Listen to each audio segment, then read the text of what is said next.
Romania ভিসার জন্য কয়েকটা স্টেপ আছে। স্টেপ বাই স্টেপ কিন্তু এই কাজগুলা হয়ে থাকে এবং ভিসা প্রসেসিংটা হয়ে থাকে।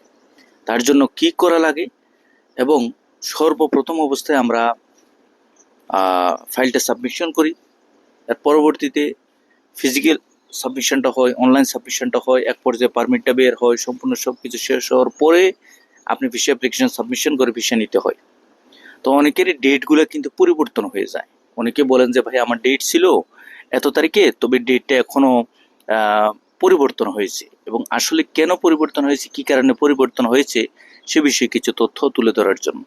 দেখেন, ইমিগ্রেশন বরাবর যখন ফাইলটা প্রসেসিং হয় তখন দেখা যায় যে কোনো কোনো ক্ষেত্রে এটার কিন্তু একটা পরিবর্তন হয়ে যায়। যেমন ধরেন তাদের কর্মক্ষেত্রের কোনো ঝামেলার কারণে, অথবা আপনার হচ্ছে সেখানে জমা দেওয়ার পরবর্তী পর্যায়ে যে কোনো একটা ইস্যুতে হয়তো বা তারা এটা পরিবর্তন করে দেয়। আবার অনেক সময় দেখা যায় কোম্পানির কাগজপত্র বা ডকুমেন্টসের মাঝে কোনো মিসিং থাকার কারণে, এই সমস্ত কারণে আপনার ফিজিক্যাল ডেট বা অনলাইন সাবমিশনের যে ডেট থাকে সেটা কিন্তু পরিবর্তন হয়ে যায়। সুতরাং এই হিসাবে আপনাকে খেয়াল রেখে জমা দিতে হবে।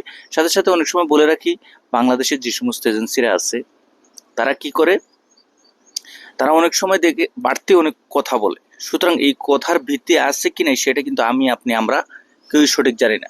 সে বিষয়েও আমাদেরকে খেয়াল রাখতে হবে। আশা করি বুঝতে পারছেন। ধন্যবাদ।